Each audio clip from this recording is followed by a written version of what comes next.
Guys, welcome my YouTube channel in mathematics classes. Dear student, आज हम आपको बताएंगे प्रश्नावली 13.1 जिसका नाम है पृष्ठीय क्षेत्रफल और आयतन। इस एक्सरसाइज के सभी प्रश्नों को हल कराएंगे। Okay everybody. डियर स्टूडेंट, प्रश्नावली 13.1 शुरू करने से पहले इसके बारे में जो भी बेसिक जानकारी है वो मैंने एक टेबल के थ्रू एक वीडियो में बता दी गई है। यदि आपने वो टेबल नहीं देखी है तो आप सभी उस टेबल को ध्यान से देख लीजिए और उसको अच्छे तरीके से समझ लीजिए, क्योंकि यदि वो टेबल आपकी समझ में आ जाती है तो इस प्रश्नावली में आने वाला प्रत्येक क्वेश्चन बहुत इजी हो जाएगा और आपके अच्छे तरीके से समझ में भी आएगा। ओके डियर स्टूडेंट, एक और बात डियर स्टूडेंट, प्रश्नावली 13.1 शुरू करने से पहले इस एक्सरसाइज के बारे में एक बेसिक सी बात बताता हूँ। डियर स्टूडेंट, आपको केवल इसमें दो बातों का ध्यान रखना है। पहली बात तो यह है कि यदि घन और घनाभ के बारे में कोई भी क्वेश्चन किया जाता है, घन और घनाभ के बारे में कोई भी क्वेश्चन किया जाता है, ठीक है डियर स्टूडेंट, जैसे प्रश्नावली 13.1। डियर स्टूडेंट, प्रश्नावली 13.1 के बारे में एक बेसिक सी बात बताना चाहता हूं। इस एक्सरसाइज में आने वाले सभी प्रश्नों में, ठीक है, आपको ये याद रखना है। क्या याद रखना है डियर स्टूडेंट? 13.1 एक्सरसाइज में आपसे केवल क्षेत्रफल के बारे में बोला जाएगा। आपसे जो भी क्वेश्चन किया जाएगा वो केवल क्षेत्रफल से संबंधित किया जाएगा। तो क्षेत्रफल से संबंधित एक आपको एक मोस्ट इंपोर्टेंट बात याद रखनी है। वो क्या है? यदि हमारी एक्सरसाइज घन और घनाभ में इन दोनों में से कोई भी आती है, रिपीट अगेन, यदि हमारी एक्सरसाइज घन और घनाभ इन दोनों में से कोई भी एक आती है तो डियर स्टूडेंट यहाँ पर इन दोनों आकृतियों में हम केवल घन या घनाभ का संपूर्ण पृष्ठीय क्षेत्रफल लगाएंगे। यदि क्वेश्चन में पृष्ठीय भी बोला गया है तब भी हम उसका संपूर्ण पृष्ठीय क्षेत्रफल लगाएंगे। ओके एवरीबॉडी, ये बात आपको ध्यान रखनी है। बाकी सभी आकृतियों में यदि पृष्ठीय बोला गया है तो पृष्ठीय निकालेंगे, यदि संपूर्ण बोला गया है तो संपूर्ण निकालेंगे। और दूसरी बात यह है कि यदि क्वेश्चन में खोखली आकृति देता है, यदि प्रश्न में खोखली आकृति दी जाती है, ठीक है, मतलब खोखला कोई भी आकृति दी जाती है तो खोखली आकृति में हम केवल पृष्ठीय क्षेत्रफल निकालेंगे। और यदि आकृति हमारी ठोस होती है तो हम उस क्वेश्चन में उसका संपूर्ण पृष्ठीय क्षेत्रफल निकालेंगे। स्टूडेंट, आपको इसमें केवल ये बात ध्यान रखनी है, यदि ठोस आकृति आती है तो हम उसका केवल संपूर्ण पृष्ठीय क्षेत्रफल लगाएंगे और यदि खोखली आकृति आती है तो हम उसका केवल पृष्ठीय क्षेत्रफल लगाएंगे। ओके, और यदि आकृति के ऊपर या आकृति के नीचे कोई भी दूसरी आकृति बनी है, ठीक है, या वही आकृति बनी हुई है, मतलब पहली आकृति में कोई अन्य आकृति जुड़ी हुई है तो हम उन दोनों के क्षेत्रफल को ऐड कर देंगे, मतलब उसको जोड़ देंगे। ओके एवरीबॉडी, तो शुरू करते हैं प्रश्नावली 13.1 का प्रश्न नंबर 1।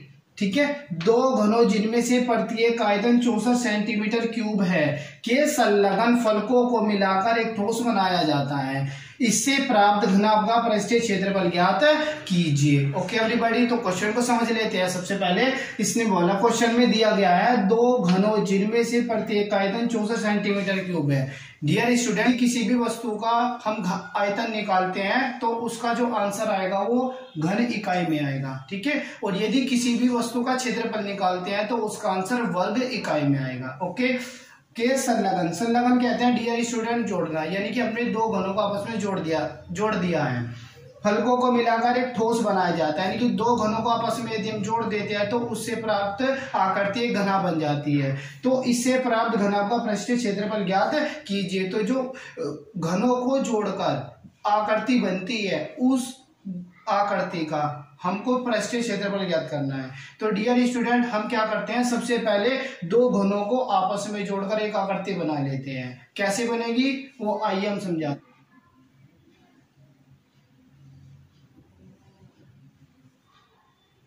एक वर्ग हो गया, ठीक है, और एक वर्ग इसके नीचे बना लेते हैं, ठीक है, और ऊपर वाले वर्ग के केंद्र से, ठीक है, एक लाइन ऐसे खींच लेते हैं और एक लाइन ऐसे, एक लाइन ऐसे और फिर एक लाइन ऐसे। ओके एवरीबॉडी, अब हम क्या करते हैं, जो दूसरे वर्ग का केंद्र आएगा यहाँ से एक लाइन यहाँ पे ऐसे खींच लेते हैं, ठीक है, और प्रत्येक कोने से कोने को मिला देंगे। इस कोने से ये कोना मिल जाएगा, इस कोने से ये कोना और इस कोने से ये कोना, इससे ये और इससे ये, तो इस प्रकार, और इससे ये कोना मिल जाएगा। तो इस प्रकार ये दो घन आपस में जुड़ जाते हैं। डियर स्टूडेंट, हमारे पास इन घन की भुजा नहीं है, तो हम क्या कर लेते हैं, इन घन की भुजा मान लेते हैं। माना घनाकार बॉक्स से ले सकते हो या कमरा ले सकते हो। माना घनाकार बॉक्स की भुजा, माना घनाकार बॉक्स की भुजा a सेंटीमीटर है। ठीक है डियर स्टूडेंट, क्योंकि जो भुजा होती है, साइड होती है, उसकी इकाई सेंटीमीटर या मीटर होती है। चूंकि हमें आयतन सेंटीमीटर क्यूब में दिया गया है, इसलिए हम भुजा को भी सेंटीमीटर में लेंगे। ओके, अब चूंकि हम जानते हैं घन का आयतन, डियर स्टूडेंट, जैसे मैंने आपको पहले ही बता दिया गया है कि जो घन का आयतन होता है वो क्या होता है, भुजा क्यूब, भुजा का क्यूब, यानी कि घन इकाई। अब घन का जो आयतन होता है, घन का आयतन हमको कितना दिया गया है, 64। तो 64 बराबर भुजा हमने क्या मानी है, a, तो ये a क्यूब हो जाएगी। ठीक है डियर स्टूडेंट, तो 64 बराबर a क्यूब हो गया, यानी कि हम इसको a क्यूब बराबर 64 भी लिख सकते हैं। ओके, अब हम क्या करते हैं, 64 को घनमूल के रूप में तोड़ लेते हैं, घनमूल बना लेते हैं। कैसे, देखो जो 64 होता है ना, वो 4 का घन होता है, a क्यूब बराबर, तो हम इसको 4 का क्यूब लिख सकते हैं, यानी कि 4 का क्यूब का मतलब होता है कि 4 की 3 बार गुणा, 4 गुणा 4 गुणा 4। यदि आप 4 की 3 बार गुणा करते हैं तो आपका 64 आएगा। ओके एवरीबॉडी, जैसे कि आप सभी देख रहे हो कि ऊपर हमारा घन बना हुआ है, तो हम क्या करते हैं, इस घन को हटाने के लिए दोनों तरफ का घनमूल करने पर, दोनों तरफ का घनमूल करने पर, तो डियर स्टूडेंट, जब हम घनमूल करेंगे तो ये घन से घन कट जाएगा, लेकिन अब इसको काटकर नहीं दिखाते हैं। ओके, तो यहाँ पे रह जाएगा a = 4 सेंटीमीटर। और डियर स्टूडेंट, आप सभी जानते हो कि जो a है वो क्या है, घनाकार बॉक्स की भुजा। तो एक बॉक्स की भुजा कितनी आ गई, 4 सेंटीमीटर, यानी कि जो ये ऊपर वाली साइड है, लंबाई ये भी 4 सेंटीमीटर हो गई, इसकी चौड़ाई भी 4 सेंटीमीटर हो जाएगी। ठीक है, और इसकी ऊंचाई भी ये 4 सेंटीमीटर हो जाएगी।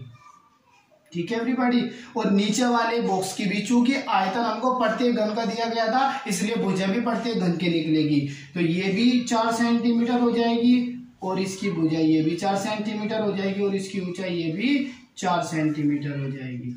इसको प्रेजेंट करने के लिए आप ऐसे एरो बना सकते हो। ओके एवरीबॉडी, यानी कि हम सभी जानते हैं कि जो घनाकार बॉक्स होता है उसकी सभी साइड बराबर होती है, इसलिए इसकी प्रत्येक साइड क्या हो जाएगी, बराबर हो जाएगी, 4 सेंटीमीटर। ओके, अब हम क्या करते हैं, चूंकि घनों के फलकों को जोड़कर प्राप्त घनाभ की लंबाई, जिसको हम L से प्रेजेंट कर सकते हैं, लंबाई L, ठीक है, कितनी हो जाएगी, 4 सेंटीमीटर, क्योंकि लंबाई पे कोई भी फर्क नहीं पड़ेगा, तथा घनाभ की चौड़ाई को डियर स्टूडेंट हम B से प्रेजेंट कर सकते हैं, ब्रीथ। ओके, अब देखो चौड़ाई कितनी आएगी, 4 सेंटीमीटर, चौड़ाई पर भी कोई फर्क नहीं पड़ेगा, लेकिन डियर स्टूडेंट, जो घनाभ की ऊंचाई हो जाएगी, घनाभ की ऊंचाई, जिसको हम H से प्रेजेंट करेंगे, इस पर फर्क पड़ जाएगा, क्योंकि एक ऊंचाई तो आएगी ऊपर वाली और एक ऊंचाई हो जाएगी नीचे वाली, तो इन दोनों ऊंचाई में अंतर हो जाएगा, 4 ऊपर की और 4 ही नीचे की, तो ये 4 + 4 बराबर 8 सेंटीमीटर। तो जो घनाभ बनेगा उसकी ऊंचाई ऊपर और नीचे की दोनों जुड़ जाएगी, यानी कि दो घनों को आपस में जोड़ने पर उसकी ऊंचाई में परिवर्तन हो जाएगा। ठीक है डियर स्टूडेंट, तो घनाभ की ऊंचाई हो जाएगी 8 सेंटीमीटर। और हम सभी जानते हैं कि जो घनाभ होता है, घनाभ का हमको क्या फाइंड करना है, पृष्ठीय क्षेत्रफल, लेकिन मैंने आपको अभी बताया था एक्सरसाइज शुरू करने से पहले कि यदि हमको घन या घनाभ में से कोई भी आकृति देते हैं और उसका पृष्ठीय क्षेत्रफल बोला जाता है या संपूर्ण पृष्ठीय क्षेत्रफल बोला जाता है, तो जो सूत्र होता है वो हम संपूर्ण पृष्ठीय क्षेत्रफल का लगाएंगे। ओके एवरीबॉडी, तो यहाँ पे हो जाएगा घनाभ का पृष्ठीय क्षेत्रफल बराबर घनाभ का पृष्ठीय क्षेत्रफल यानी कि संपूर्ण पृष्ठीय क्षेत्रफल। वो क्या होता है 2 into LB plus BH plus HL। Okay everybody, अब आपके पास LB और H सभी की वैल्यू है तो इसमें वैल्यू रख देते हैं 2 इंटू L की लेंथ कितनी है हमारे पास 4 मल्टीप्लाई B कितना है 4 प्लस B की वैल्यू 4 प्लस H कितना है हमारे पास 8 और प्लस H की वैल्यू कितनी है H की वैल्यू 8 तो यहाँ पे 8 गुणा L की वैल्यू कितनी है 4। तो इस तरीके से ये सभी वैल्यू रखने के बाद इसका सॉल्यूशन करते हैं। ओके, तो ये हो जाएगा 2 इंटू 4 4 जा 16 4 चौक 16 8 4 जा 32 4 8 32 प्लस 8 4 जा 32 यानी कि 8 चौक ये भी 32 हो जाएगा।